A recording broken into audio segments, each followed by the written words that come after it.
We can build machines which can do math for us. We can build machines which will make music for us. Machines can become everything that you are, can do everything that you can do.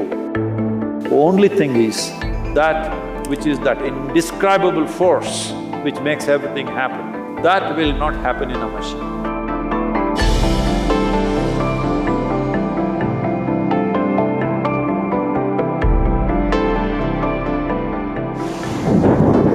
Experts say that human intuitions are essentially biochemical responses of our body. It is like an inherent and inbuilt biochemical algorithm. If that is so, then artificial intelligence can be powered to recreate human emotions. Are human intuitions truly biochemical algorithms, or are they something more profound? Whoa. Well, does human intelligence have something to do with the biochemical activity that's happening in our system? Absolutely.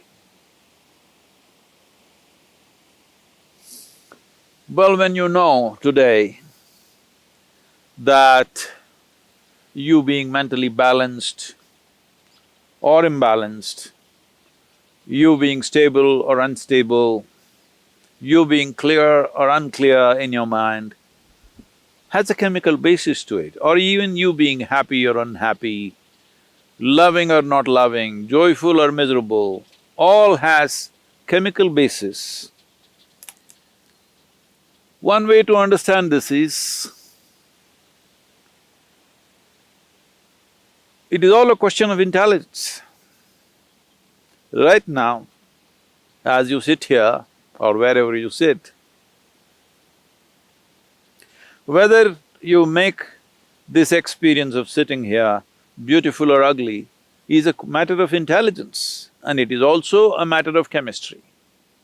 They are not different. It is completely wrong to understand intelligence as thought. Thought is just one small expression of intelligence. This is a folly that modern societies have made because the modern education system has made people believe that thought is the only form of intelligence. If thought is the only form of intelligence, you will naturally understand that accumulation of data, analyzing data and projecting this data according to your analysis is intelligence.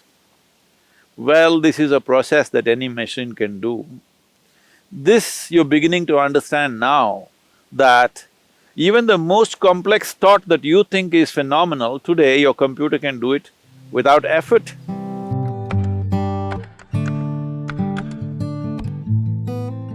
Do you see a simple calculator can do more mathematics than your teacher can do? Your computer can do much more mathematics than any mathematician can do. So, obviously, what you thought is a very difficult intellectual process is being processed by a machine far more easily than you can imagine.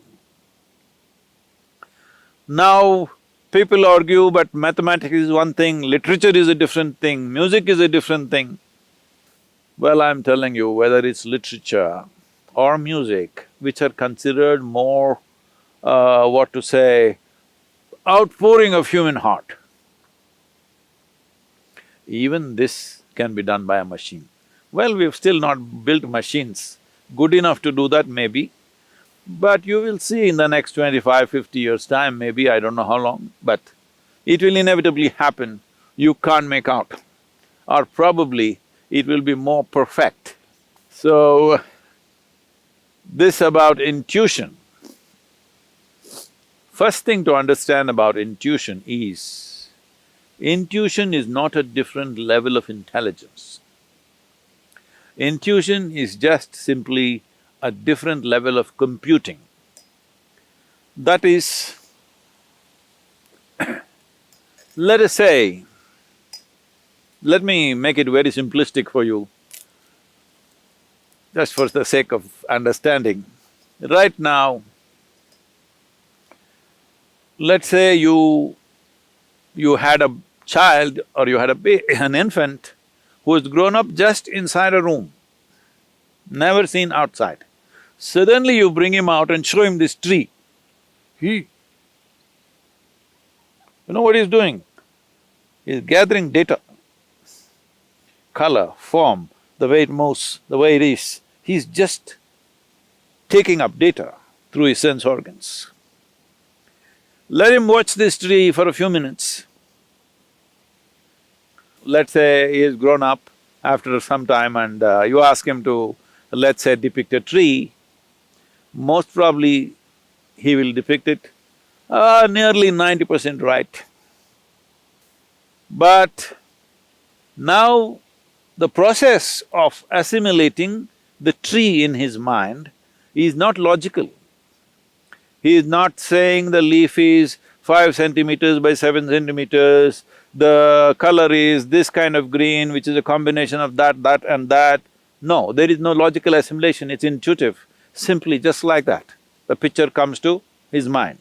Because all the data is there, processed, and jumps all the steps of 1, 2, 3, 4 and just gets there. So intuition is just that your computing is in such a way that you don't go through the logical process every time. So intuitive means your computing is skipping the logical steps and arriving at the answer, which is definitely a more sensible way to conduct your life.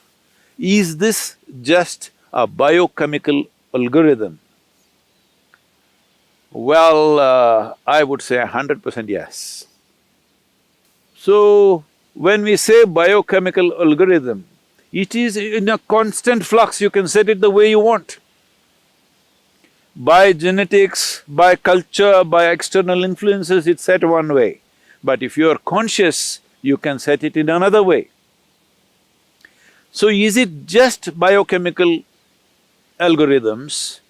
When you say it is just, you are thinking that, am I just a mechanical process? Well, there is a mechanism. The question is whether this mechanism is conducted consciously or not. Right now, there is an intellect, there is an intuitive dimension, and there are deeper levels of intelligence, which is the basis of the making of the creation itself, the very source of creation. That intelligence is also embedded within you. The question is only at what level of access are you? Hey, everybody has an arm like this, all right? Now, can everybody use their arm the same way? No. Different people use it different ways. Somebody is a ball player, he uses it one way. Somebody is a writer, he uses it another way. Somebody is an artist, he uses it another way. Somebody is a yogi, he uses it another way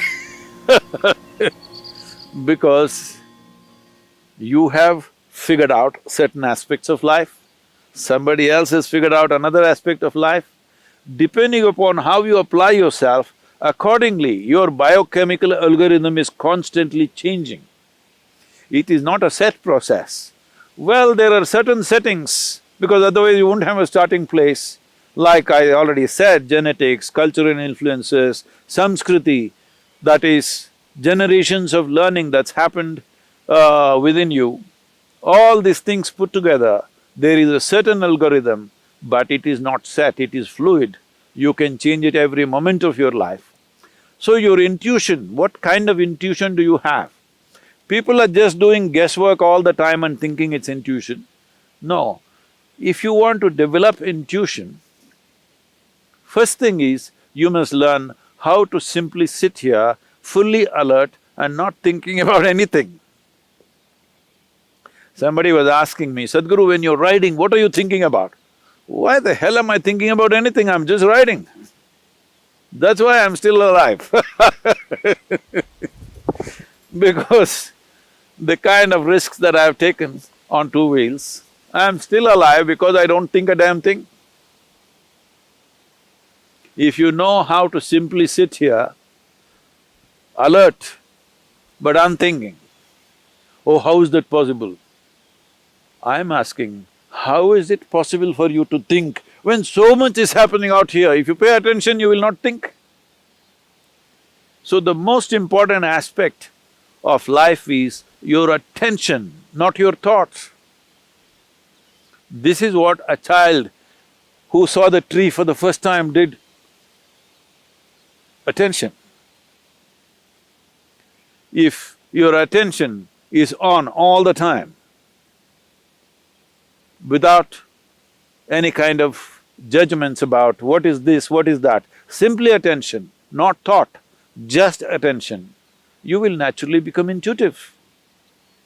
Human attention can open up any door in the universe, but the attention should become free from judgmental process.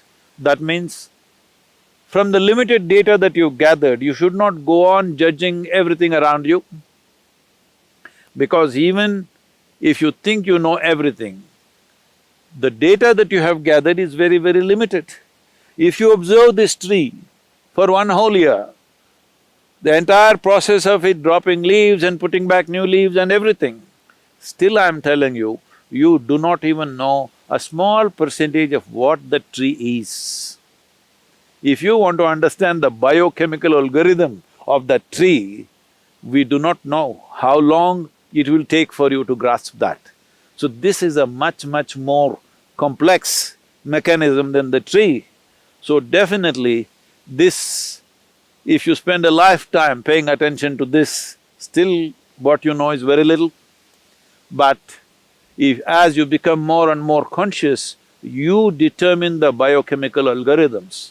That means you determine the nature of the experience. But now the question was, can we build machines like this? Yes, we can.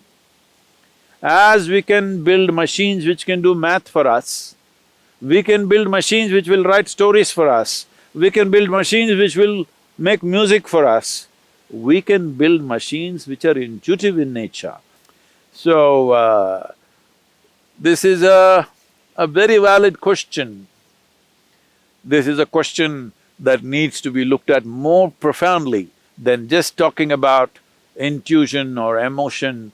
It needs to be looked at as a life process, because life process is such, there is no separation between intelligence, intuition, thought, beat of the heart, function of the liver, function of the kidney, or what the spleen is doing, what the brain is doing, there is no differentiation. It is one seamless function. To grasp it that way is most important. Only then you will know life, only then you will experience life to its fullest. Only then you will find that you will be speechless about life because there is no word. What is there? Is there a word? Is there a vocabulary to describe a phenomena like this? There is no word to describe what is life, what is it about. There is no conclusion. When there is no word, there is no conclusion. When there is no conclusion, there is no death. This is the way of liberation. I know you asked a simple question about whether machines can become like this or not. Machines can become everything that you are, can do everything that you can do, probably better than you. As you know, they are doing things better than you. Only thing is, they cannot become consciousness. Well, some people are saying we will build consciousness into a machine. That's not going to happen, because that's life. What you call as consciousness is the essence of life, that which cannot be described, for that which we don't have a word to say what it is, that which is that indescribable force which makes everything happen. That will not happen in a machine, 100%.